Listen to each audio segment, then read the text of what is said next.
bên tít có vợ tao lăng ta cái này bên bên căng có vợ tao về ta dòng dân dấu ô bồ này am dân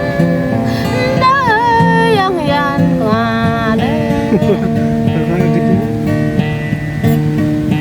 cao dối mừng qua đời thăm kiệt quá cao dối mừng năm này đây đợt nữa ông không tới xa này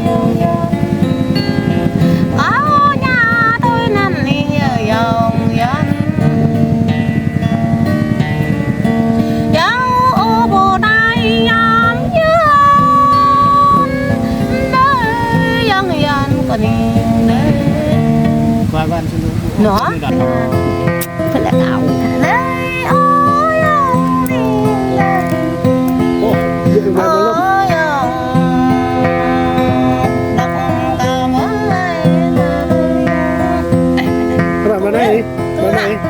tôi hả tao quay á